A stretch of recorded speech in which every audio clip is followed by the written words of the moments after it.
What's going on, everybody? Michael Silva here. If you missed this gigantic rally, you might be thinking, well, should I be buying in here? Or if it starts to dip further, where should I buy that dip? We're going to talk about reversion to the mean in today's video and where that might be. We're going to look at the S&P 500.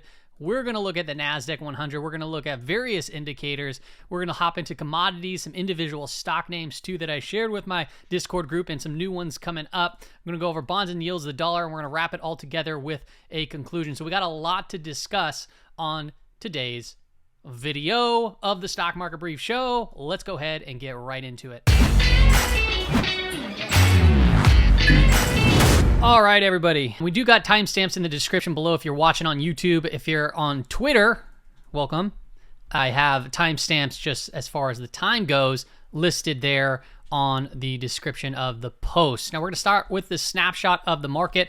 Yes, we had a follow-through down day today, but rather mild for the most part. We're going to get into daily and weekly expected moves just to give you an idea of where price is currently and how price responded today. XLY led the way, and that's because, well, Tesla was up 5.34%. The two that really saved the market here was NVIDIA and Tesla. If those things were down or flat on the day, this day would have looked most likely a lot more brutal. Now, if you want to go ahead, snapshot this or screenshot this, this is what I send out to my swing trading community here on Patreon. If you have Patreon, or once you sign up with Patreon, it's only $9 a month. You can then set up your Discord, sync it to. I post everything on the Discord, and that includes all that stuff. I'm not gonna get too much into that, but this is the weekly expected move sheets. And one thing I want to call out in the after hours over here, Tesla just did tag its upper weekly expected move there. Pretty wild move for Tesla. But Tesla has been getting outside of those weekly expected moves for like 6 consecutive weeks now. We're gonna hop into the S&P 500. Now, we're looking at the daily time frame right now. And one of the things that we want to think about here is, okay, so should I be buying in the next dip? Where would that dip potentially be? I mean, we saw a big run up. Are we going to revert to the mean a little bit where previous a lot of volume was traded? So we got to look at a couple of key areas. So where would those areas be? Well, the August peak, right? We blew right through that. And if we just take a line really quick and go right across, right? You can see here, we had some price consolidate in this area. Then we started breaking out. So a potential pullback right around this level would make sense, which is roughly around 430. Now, if we start breaking down further from that, well, we have this period of consolidation, which lines up with this period of consolidation and this period of consolidation. And it had also over here where it acted out as support multiple times. So we're going to talk about pretty much a zone into this kind of range right there. That's what I would say as far as if price starts pulling back in, what you could potentially look for in that area. So 420, 430, that would be the range. That would still be holding above the quarter to date anchored VWAP. Remember, the quarter's almost over, so we're going to reset that, right? So we'll keep an eye on this one for this specific quarter, but we're going to have a new quarter here when the month of June opens up. Now, just because if it comes down, if price comes into this area, that doesn't not necessarily mean, okay, I'm going to buy right here. I'm going to buy right here. Maybe if you are trying to dollar cost average, that's a different game. But if you want to wait for strength to actually see what that might look like, we'll discuss that on the next slide here. But I want to first show you what price action looked like from a daily perspective on the 15-minute time frame. And what you can see here is we had that gap down and we got outside of that daily expected move. And when we were starting to get down further to the lower weekly expected move, the RSI was getting quite into oversold conditions. And remember, 68% of the time, right? If you're thinking about this as a bell curve, boom, we finished within the daily expected move and the weekly expected moves. And as you can see here, we got outside of it. It was getting a little frothy. And then we started pulling back into this area and we closed there within it. So what's it look like going into tomorrow? And what do we look for if price continues to sell deeper down? Okay, that's what we're going to discuss right here on this chart. So notice here how price did just close below the 5-day moving average. Now, it hasn't closed below the 5-day moving average for a little while now, and when it typically does, it gaps right back up right through it. So be aware of that. The current context, when we're below this, the bears have this subtle control. However, it's not like that they're that strong at this current moment because we're still inclining from a 5-day moving average perspective. Okay, it's still inclining. So what you want to see, if you're more bearish, you'd want to see this start to flatten out. Okay, and then you'd want to see it start to turn over. So what that might look like here is, if this is flagging, it might come back out, or might come even fill this gap, potentially touch the upper daily expected move for tomorrow, and then come back down and then start breaking down through it. Okay, and then that would look like the 5-day moving average would start to flatten out. We'd start losing more data as time progresses, right? Because it's a rolling 5 days, and then you'd want to start to see a series of lower highs being formed, okay? Because if you look here at obviously the daily chart, right? Here you go. Here's the bear market. You had lower highs, lower lows, and now obviously we're starting to see the exact opposite. So even a move all the way down to this quarter to date, in all reality, we still have lower highs being built and higher lows, okay? So as if price were to come down deeper and deeper and deeper, and pull back further and further, say down to this area, what you want to be patient for is wait for the 5-day moving average. If it starts declining, wait for that. Then I'll just clear this screen out right now. Okay, wait for it to obviously start to flatten out, and then it could be into an accumulation stage. And then as price, we'll do green for price. If price is finally getting back above it, that's when you want to start looking for the strength, is when we start breaking above it. And you could see a series of shorter term higher highs and higher lows. That would be a much better, in my opinion, way about going about it, because you'd be buying into the strength after seeing the sell-off. So that's what I'll be looking at moving forward. Now remember, it's not to say that that's actually going to happen, right? We can very well come right back up here. Actually, now that I got this chart up, I added a couple anchored VWAPs. But like I said, we could very well come back up here, and then we could just continue on, and this 5-day moving average continues to increase, and we go for the upper weekly expected move.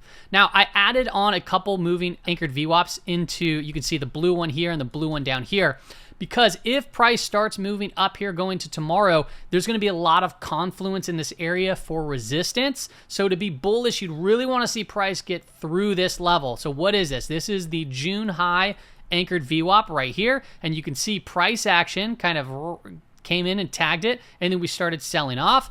Boom, came down, we reconnected with that 5-day moving average, right? And it pressed off, but we're still above the week to date. And now this right here is not only the month to date anchored VWAP, but it's also the low of the month of June anchored VWAP. So you can see we're kind of just pinched between the high, pinched between the low. So to be more bullish, if price comes up here, right, you'd want to see price consolidate and then eventually break back up through this anchored VWAP as well. So a lot of resistance, right? We have the gap fill over here. We have the upper daily expected move, and then an anchored VWAP to watch obviously come tomorrow would be the June high anchored VWAP, which has acted as a prior area of resistance. So that could come into play tomorrow, would be one to watch. Let's take a look at the Nasdaq 100. This one's also bid on a massive move to the upside. And right, just like this, a big massive move to the upside. Sometimes we get these big massive moves, and tops, they can really, distribute and do a lot of head fakes before moving lower. Or it could do a lot of head fakes and then potentially move higher, which we've seen like that. Boom, right? So what I want to call out here as far as reversion to the mean goes is you'll notice, if you look here at this chart, and we'll go into other, I'll label these out, but when you get really extended, right, from the 200-day moving average, we'll call that the mean, you can see that price typically snaps back. So I'm going to go into, here momentarily, well, what's the last time we've been up this extended from the 200-day moving average, and what kind of happened? Now, if I look at the 15-minute time frame, I'll go quick. Upper daily expected move, lower daily expected move right there on the screen if you want to map out those levels on your chart come tomorrow. Now, this one is still above the 5-day moving average. That is still inclining, and it is above that week to date there too as well. So if price starts, we had this low, higher low, price starts breaking out here, that opens the door to come here into this prior area of, price action, right? It could act as potential resistance, and that's right around that 370.23 there too as well. Now, I want to show you a quick snapshot of the Qs and the times that were pretty extended from the 200-day moving average. The 200-day moving average here is that pink line on the screen. You can see we've been extended 16%, and we came back down, came back up, boom, came back down into it. We were extended to the downside right here, about 22%, right? And we snapped up, we snapped back down, getting 24% extended, and then we snap back, rallied, right? Over here, minus 20%, kind of came back, and now we're standing at around 25% extended above the 200-day moving average. So the longer we stay up here, as time progresses forward, right, price action moves around, this is going to start to incline as time goes. So I want to point out the last time that we've seen it really this high, and if we go back further, you can see is really in 2020, right here around August, September, where we saw this kind of blow off move before seeing, you know, a little bit of a pullback. And we saw that chop here, if you remember, coming out of the pandemic, I believe it was. Yeah, we had that move, and then we saw this explosive move and so forth. That was 32%. But you can see multiple times, right, we're above 20% and we snap back. 32%, we snap back a little bit. 21%, we snap back. 15%, we snap back. 16%, you know, we pulled back there too. So when I talk about, you know, reversion to the mean, when you're this extended, right, this is not the exact area where you'd want to be like, okay, I'm going long right here.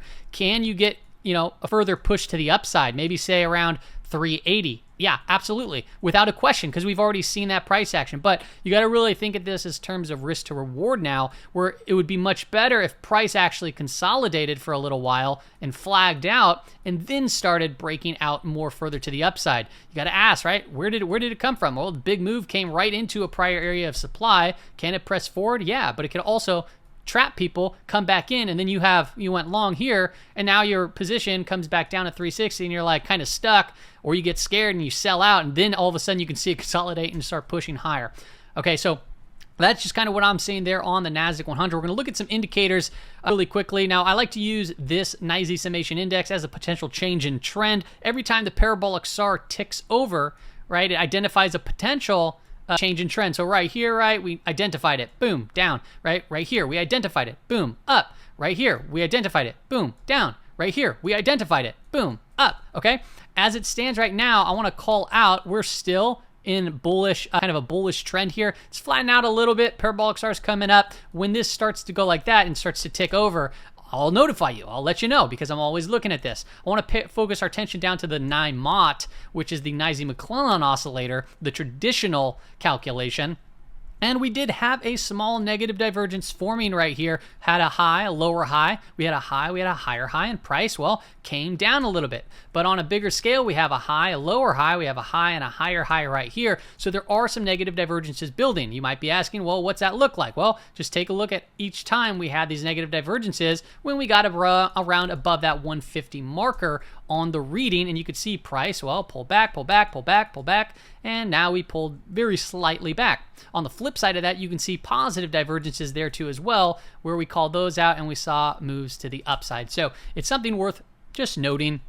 I want to also note the advanced decline line on the NYSE, which is the New York Stock Exchange. I actually haven't seen a negative divergence on this for quite some time. The last time I saw a divergence was positive, where price action went a low to a lower low, but over here on the advanced decline line, we had a low and a higher low. So price there, boom, went to the upside. Now we have a high and a matching high, while the price action is putting in a high and a higher high. So in order for this divergence that I'm currently seeing to break, you'd want to see the advanced decline line to start heading, obviously, upwards. Now this trend has been holding, so also watch out for if this trend were to break. Well, the thing that's giving us the insight right now is this potential negative divergence. This price action's really just kind of chugging along, going sideways rather in a range bound. If we take a look at the summation index for the Nasdaq Composite, also still in bullish context, right? We look to see if there's a potential change in trend, right? We had a potential change in trend right here.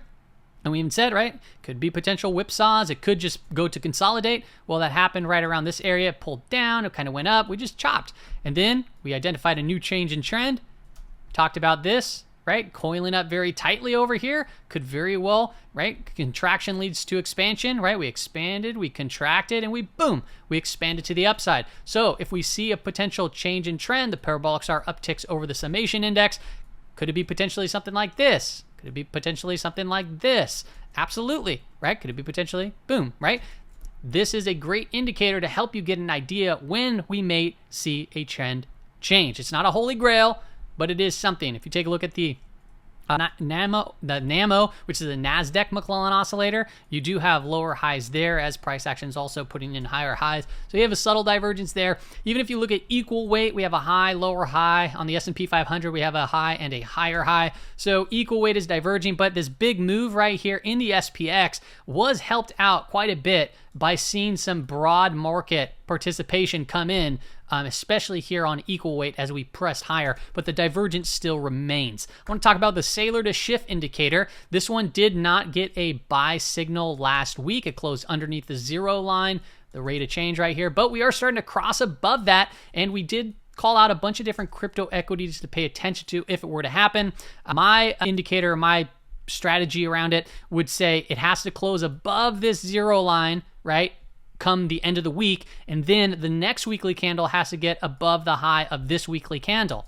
Okay, however, that doesn't stop people from potentially front running it, as we've been talking about. This is a, tight consolidation, flag, potential breakout, and it could very well continue. It could be the start of a pretty big move in this current little breakout right here. It could be a fake out, but right now it looks pretty good. We're going to hop into some commodities. As you know, the last time we really kind of talked about a pattern here prior to this bull flag that we just mentioned was this tightening up here in this rising wedge. We set a potential pullback area into around 25,000. It came just underneath that, and now we're starting to see a little bit more strength, including today. Now, some of the trading, the crypto equities that I was showing the community, and I think I brought up here on the show. One was HUT. We saw a nice breakout here, moving around up 25%. And then, if you get these type of moves, right, or these type of patterns where price action, you can just see it, right? See it contracting right here in an ascending triangle.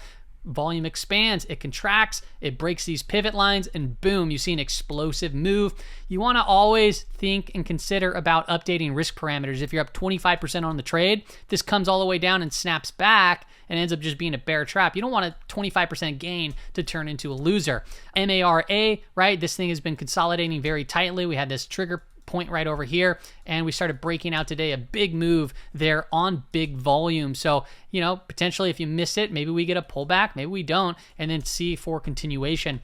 Another one was Riot. This was kind of coiling up here. We saw a big move there, but this is still, rather in just kind of this sideways range. So this little start of a breakout might get us to up here at this trend. Perhaps we consolidate a little bit more, which would be nice, and then it offers up another low risk to reward entry on Riot. And then you have MicroStrategy here too, right? We have this expansion, price action contracts, and then we broke out today on some big volume, accelerating volume these last couple of days. So maybe this opens the door to come retest this high, which is 325, 330 up in this area, this kind of zone up in here. So if you miss these type of trades, perhaps maybe it sets back up. Not something that I want to necessarily chase by any means, because you could be running right into a prior area of resistance, and then if it comes down, you kind of get stuck in these positions. Okay, let's take a look at oil.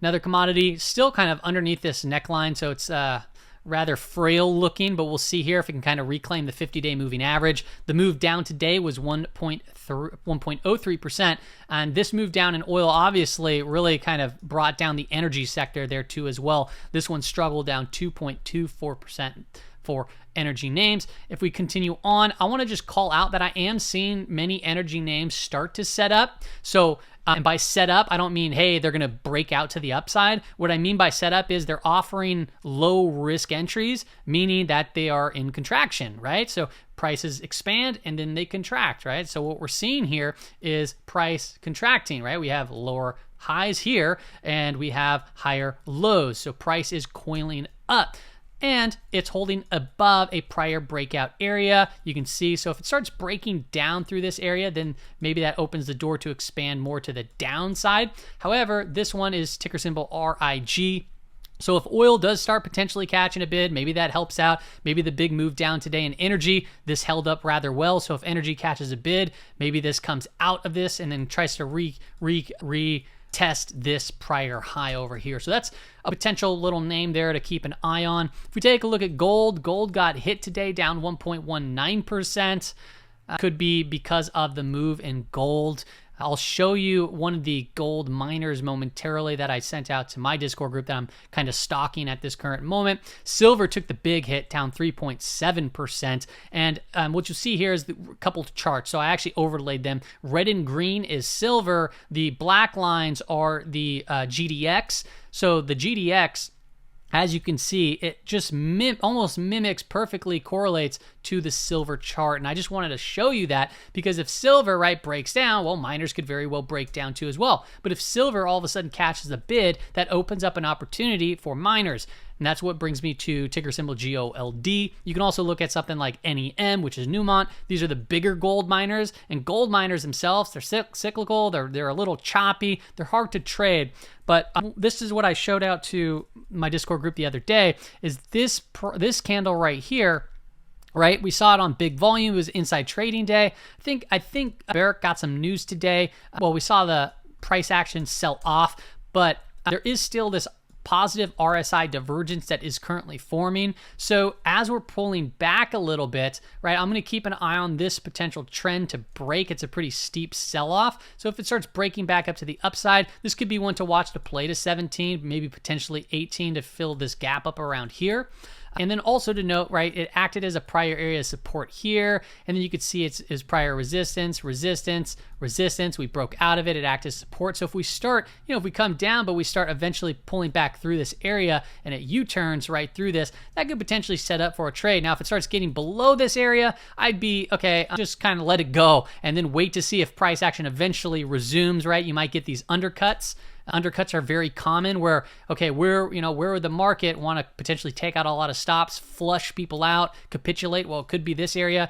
We flush, we capitulate, and then all of a sudden it comes right back up. So you can always watch for a potential U-turn type action there too as well. If we take a look at copper, down slightly on the day, not much. You can see a couple indecision candles kind of telling me, hey, do we want to press higher here or do we want to come lower? You can see we have a long tail wick here, an upper, which is bearish. We have a long lower here, which is bullish, but price action is closing all within a very similar area. So as it stands, it's just kind of consolidating its recent run up. So if it starts breaking out, that could be bullish. It could be bullish for the S&P 500, but as it stands right now, we do have that divergence between copper and the S&P 500, and we've seen that many times. Somebody asked me to pull up a chart of natural gas. So, natural gas caught a little bit of a bid down here, right? If we're looking at ticker symbol UNG, right at around 6, and we're back above the 50, back above the 20-day moving average. Obviously, we're overall in a bearish trend, right? Boom, price action is going down. But you're starting to see price action try to neutralize here. So we're just kind of in this potential stage 1, right? Accumulation. So, if you didn't get out there, this might kind of like tell you might get kind of tired of this chop over here and you might get out. But if we start getting back above, $8, which is, this is a very volatile asset, that could open the door potentially to, look like something like that where we have a accumulation phase and then all of a sudden we start to try to move up to a markup phase, but just be aware that the 200-day is still overhead. So you got to be tactical. It's pretty bearish, right? You can wake up one day and it could be back down at 6. You can wake up one day, it can be at 10. It's just a very choppy, obviously, asset. I believe that they nickname it the Widowmaker, okay? So bonds and yields, we're going to look at that really quick. The 10-year, 2-year yield curve is deeper inverted to 94 basis points. That's not good. That's not healthy, but we still remain in inverted territory. TLT caught a little bit of a bid today. We're kind of just in this chop. I'll talk more about the stage that I believe we're in here on the conclusion. And if we take a look at TNX, we're still just kind of butting our head up on this area, but I will say the price momentum oscillator looks like it's about to start having a bearish crossover. If that is the case, you might see the 10-year yield back off here a little bit. That could potentially offer up a little bit of relief. Let's take a look at the dollar. Dollar also caught a little bit of a bid today, right? The negative correlative state that we've been mentioning on multiple videos, it is there. You can see we bid up and we got hit down in similar fashion there on the S&P 500. And then you also saw that in other assets like silver and gold. Let's go ahead and wrap this all together. So we talked about a lot, right? We talked about where price could potentially pull back, why it could potentially pull back by looking at various indicators, and, also the kind of how far it was from that 200-day moving average. And I just want to reiterate this chart that we talked about. If you don't know what this is, it's looking at a stock market cycle in a and a economic cycle. The stock market cycle, right, leads the economic cycle, right? So you have that in orange, and then the business cycle, economic cycle, right, is in blue. And you have these three sectors up here when you start to find a bottom, a market bottom, and that's technology, communication services, and discretionary. And those are typically the top performers, towards the market bottom. And you can see here year to date, XLK, XLC, XLY, right? Tech, communication services, consumer. Those are the leading sectors. And then you have XLI right below that. And then you see right here, industrials, right? That starts being the next best sector, which we talked about on prior episodes too, as a potential opportunity. And if you played that, well, you're up probably around 6 to 7%. Now, what I find interesting here overall, though, is if you pay attention to how price action's working right here, and we're like, okay, we're a bull market, market bottom, we've hit it. But one thing that no one's really mentioning is from a macro standpoint and from just this sector style rotation, you'll notice that we have not been in a recession yet, or a recession has not been mentioned. So we don't know what the market's going to look like if we actually go into a recession. There are a lot of things that are pointing towards a recession, like, the tightening cycle right now within credit growth, and even the Federal Reserve, right? They've been tightening. You can also look at, like we talked about, the yield curves are deeply inverted, which is the best indicator of a potential recession. So as we start catching bids in these sectors and they're doing really well, and we don't know how high or potentially how much higher they can go, what is it going to look like when, hey, we actually enter into a recession? Is that going to be bullish? Is it going to be potentially bearish? Most recessions that start, you don't typically, right? The bottom doesn't come, before a recession. It comes after a recession. However, we've made such big advances. We have been seeing this AI stuff. We have zero date things going on, right? With option activity, which has been very interesting to track. So I just wanted to call that out, and what typically happens in a business cycle during that contractionary phase. So we're looking at the blue line, right? The blue line that's going down. That's this one right here. Typically what happens is you have stocks and commodities go down, and then you have bonds go up. So as it stands right now, we're probably at the early stages still of this business cycle to the late stage of 6. So if that is the case, there has been many stocks that have been going down. So small caps, right? We're catching a little bit of a relief bid. And then many commodities have been getting crushed too as well. And then bonds, they're not really going up too much. As we previously mentioned, we'll use TLT as the proxy, but they've gone up, they're putting in higher lows, and now it's kind of consolidating. So if we are doing something moving into that stage 1, that could be a potential opportunity there in, obviously, bonds. And you could look at SHY, IEF, TLT. There's a bunch of different proxies there. That's all I got for you, everybody. See you later.